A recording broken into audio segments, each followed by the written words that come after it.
नमस्कार, मैं doctor Vinay Singh Yadav, associate professor, राजकीय महाविद्यालय बहरोड, आपका इस कक्षा में स्वागत करता हूं, अभिनंदन करता हूं।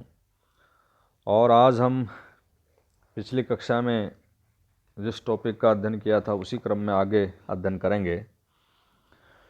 हमने राजनीतिक दलों के बारे में पिछली कक्षा में चर्चा की थी और विभिन्न विद्वानों ने राजनीतिक दलों को डिफाइन किया, परिभाषित किया।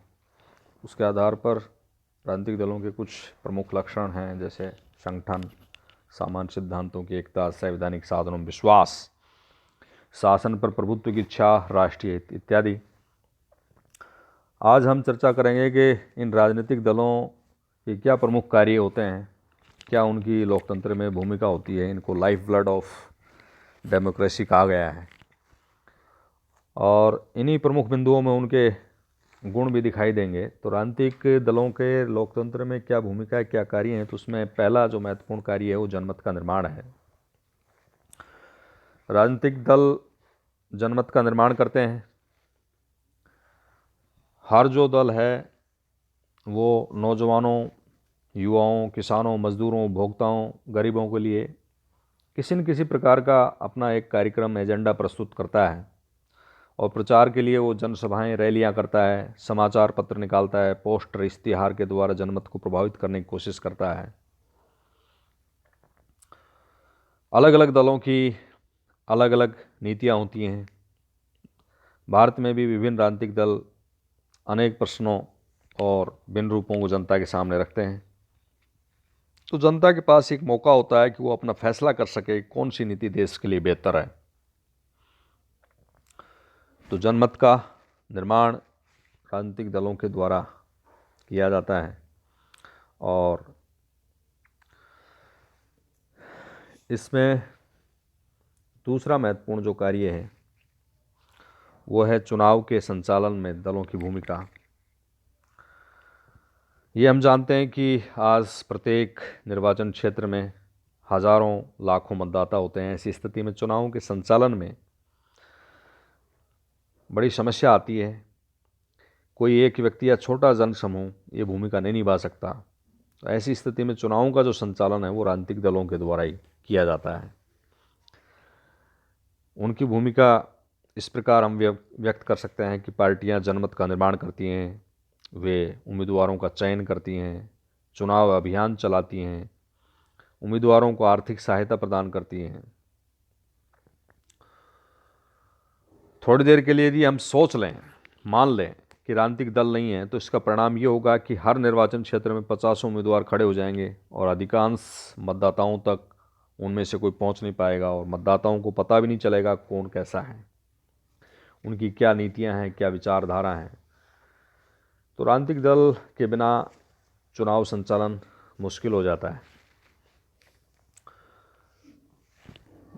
तीसरा जो महत्वपूर्ण कार्य है वो शासन का संचालन है। संसदीय लोकतंत्र में राजनीतिक दल बड़ी भूमिका निभाते हैं और इस शासन प्रणाली की विशेषता ये है कि सदन में जिस दल का बहुमत होता है वो सरकार बनाता है। बहुमत दल के सदस्य सरकारी नीतियां बड़े उत्साह से उसका समर्थन करते हैं।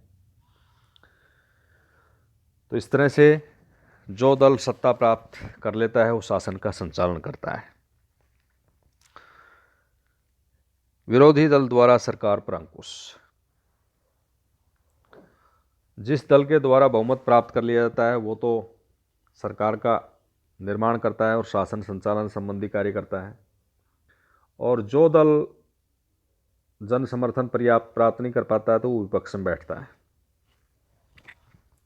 और विरोधी दल जो है वो उसका प्रमुख कर्तव्य है कि वो सरकार की जन विरोधी कार्यों की आलोचना करे और सरकार को निरंकुश होने से रोके। ब्रिटेन और भारत में सत्तारूढ़ दल के नेता महत्वपूर्ण विषयों में विरोधी दल के नेताओं से पहले ही विचार विमर्श करते हैं। सदन की कार्यसूची तैयार करते समय जो सदन के अध्यक्ष होते हैं वो विरोधी नेताओं से सलाह मशवरा करते हैं। तो इस तरह से विरोधी दल के द्वारा जनहित में रचनात्मक भूमिका निभाई जाती है। राजनीतिक दल जनता और सरकार के बीच में संपर्क सूत्र स्थापित करते हैं।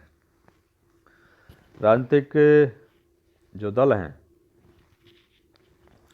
वो जनता और सरकार के बीच में एक पुल का काम करते हैं, मध्यस्थता का काम करते हैं। वे जनता की समस्याओं आकांक्षाओं को सरकार के सामने रखते हैं और सरकार की जो स्थिति है वो जनता को उससे अवगत करवाते हैं। बारकर महोदय के शब्दों को हम उद्धृत कर सकते हैं इस संदर्भ में। बारकर लिखते हैं कि राजनीतिक दल एक ऐसे पुल का कार्य करते हैं जिसका एक छोर समाज को छूता है, दूसरा राज्य को। ये एक ऐसा पाइप है जिससे सामाजिक विचारधारा बहती है, जो राज्य के यंत्र को तरल बनाकर उसके पहियों को घुमाती है।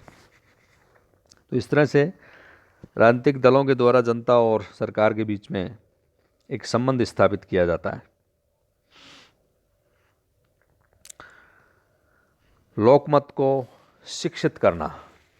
राजनीतिक दलों के द्वारा लोकमत को शिक्षित भी किया जाता है।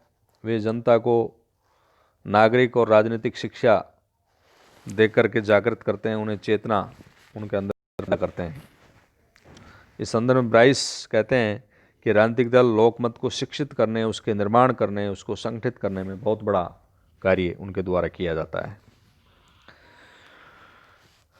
एक है समाज सुधार और लोक कल्याण से संबंधित कार्य। आज हम देखते हैं कि सभी राज्य जो हैं वो कल्याणकारी राज्य बनते जा रहे हैं। तो ऐसे में बहुत से कार्य जो पार्टियां किया करती थी, अब राज्य के ही कर्तव्य माने जाते हैं। एशिया अफ्रीका में, गरीब देशों में, विकासशील देशों में सुधार कार्यक्रमों की बड़ी गुंजाइश है। और राजनीतिक दलों के द्वारा विभिन्न जो रचनात्मक कार्य हैं, निरक्षरता निवारण, बाल कल्याण और विकलांगों कल्याण से संबंधित जो कार्य हैं, वो यदि वो इन कार्यों में अपनी शक्ति लगाएं तो देश की बहुत सारी समस्याएं सुलझ सकती हैं। और बहुत सारे राजनीतिक दल उनकी अपनी अपनी अलग अलग क्षेत्रों में अलग अलग वर्गों के लिए उनकी यूनिट होती हैं, तो उसमें ये महत्वपूर्ण भूमिका और कार्य उनके द्वारा किया जाता है। ये राजनीतिक दलों के जो महत्वपूर्ण कार्य हैं, इनमें से हम इनको गुणों के रूप में भी आइडेंटिफाई कर सकते हैं। जैसे लोकमत का निर्माण करना उनका गुण है, निर्वाचन को सरल बना देते हैं, शासन को क्रांति से बचाते हैं, शासन पर निरंकुशता का प्रतिरोध, विभिन्न सामाजिक राजनीतिक सुधार कार्यक्रम इनके द्वारा किया जाता है। अब हम बात करेंगे कि राजनीतिक जो दल प्रणाली है उसमें दोष क्या हैं, आलोचकों ने उसकी क्या आलोचना की है। तो उसमें दोष के रूप में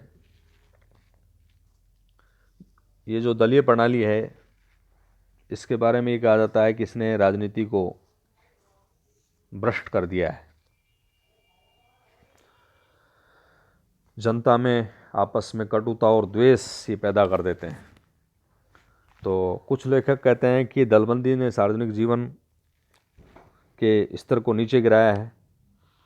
दलबंदी के कारण प्राय लोगों का जो दृष्टिकोण है वो संकुचित हो जाता है और सदा अपनी पार्टी के हित के बारे में सोचते रहते हैं। समूचे राष्ट्र के बारे में उनका कोई विचार नहीं होता है। वे चुनावों के समय राजनीतिक दल जो हैं जनता को झूठे आश्वासन देते हैं, लच्छेदार भाषण देते हैं, और जब एग्जीक्यूशन की बारी आती है तो उसमें उनका परिणाम दूसरा निकलता है। यहाँ तक कि वो अपने वोटरों को भी खरीदने और बिक्री करने की स्थिति इसमें देखी जाती है। इसी आधार पर यह आरोप लगाया जाता है कि वो राजनीति को भ्रष्ट करते हैं। दूसरा है विरोधी दल गैर जिम्मेदारी से जो कार्य करते हैं। वहाँ गुण के रूप में हमने देखा था कि विपक्षी जो दल हैं वो रचनात्मक भूमिका निभाते हैं, जनहित के मुद्दे उठाते हैं और सरकार को नियंत्रित करते हैं। दोष के रूप में देखा जाता है कि विरोधी दल केवल शांतिपूर्ण विरोध तक अपनी कार्रवाई को सीमित नहीं करते, बल्कि गैर जिम्मेदारी से कार्य करते हैं, लोगों को हड़ताल के लिए उकसाते हैं, सार्वजनिक संपत्ति को हानि पहुंचाते हैं। इससे तनाव बढ़ता है और देश की जो शक्ति और संपत्ति है उसका विनाश होता है। एक है कि राजनीतिक दलबंदी का एक दोष ये है कि एक आत्मशक्ति का केंद्रीकरण हो जाता है और राजनीतिक दलों पर ऊंचे वर्ग के लोग हावी हो जाते हैं। विभिन्न देशों की जो दलीय पद्धति देखते हैं उसमें समझ शक्ति उन दल के जो सुप्रीमो होते हैं, पार्टी के आला कमान, उनके हाथों में केंद्रित हो जाती है। दलों के जो सदस्य होते हैं, यहाँ तक कि संसद सदस्य पे भी इतना कड़ा नियंत्रण होता है कि वो अपने विचारों को प्रकट करने की स्वतंत्रता उनको नहीं होती है, और अनुशासन के नाम पर लोगों की आवाज़ को दबा दिया जाता है।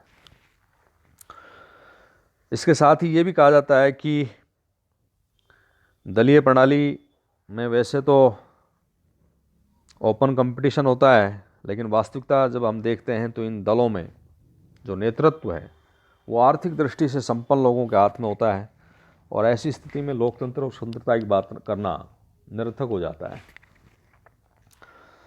और ये जो वर्ग हैं ये अपने हितों के बारे में सोचते हैं और जन साधारण के विषय में विचार नहीं करते हैं। निर्दलीय उम्मीदवार के लिए चुनाव जीतना असंभव हो गया है। बहुत से लोग जो बड़े योग्य होते हैं दलबंदी में नहीं पढ़ना चाहते, क्योंकि दलों का जो वातावरण है काफ़ी दूषित है। जब वो निर्दलीय उम्मीदवार के रूप में चुनाव लड़ते हैं तो प्राय विफल रहते हैं, और ऐसे लोग जो संसद में नहीं पहुंच पाते तो संसद में उनके अनुभव और ज्ञान से संसद वंचित हो जाती है, और जो स्वतंत्र विचारों के हैं वो दलीय अनुशासन बनने से इनकार भी कर देते हैं। यदि वो चुनाव जीत भी लेते हैं तो संसद में उनकी कोई प्रभावी भूमिका नहीं होती, और वहाँ सभी निर्णय जो हैं दलबंदी के आधार पर ही लिए जाते हैं। तो ये एक आलोचना है। सर्वोत्तम व्यक्तियों की उपेक्षा। दलीय प्रणाली के कारण जो बहुमत दल के प्रभावशाली लोग हैं वही उच्च पदों पर, मंत्री पदों पर आसीन किए जाते हैं। बहुत से अच्छे नेता जो विपक्ष में आ जाते हैं उनकी सेवाएं रचनात्मक रूप से नहीं मिल पाती है, और अनेक बार श्रेष्ठ नेता दलीय दलगल में फंसना भी नहीं चाहते, और साधारण सस्ते नेता नेतृत्व संभालने का अवसर उनको मिल जाता है। तो इस प्रकार दलबंदी के फलस्वरूप किसी देश के जो योग्य और प्रभावशाली व्यक्ति हैं उनकी सेवाओं से देश वंचित हो जाता है। और एक आलोचना है कि इसमें व्यक्तिगत स्वतंत्रता का हनन होता है, क्योंकि हर दल में दलीय सचेतक होते हैं, पार्टी व्हिप होते हैं, उनके आदेशों का उनको पालन करना पड़ता है, और ये निर्णय जो पार्टी का आला कमान है उनके द्वारा लिए जाते हैं। तो सामान्य सदस्यों को कोई आवाज़ नहीं होती। लेखाक ने कहा भी है कि दल प्रणाली उसी व्यक्तिगत विचार कार्य संबंधी स्वतंत्रता का दमन करती है जिसे लोकतंत्रात्मक शासन का आधारभूत सिद्धांत कहा जाता है। तो इस तरह से हम देखते हैं कि राजनीतिक दलों की इस लोकतांत्रिक प्रणाली में बहुत महत्वपूर्ण भूमिका होती है। उनके गुण भी हैं, इसके साथ साथ उनके दोष भी हैं। धन्यवाद।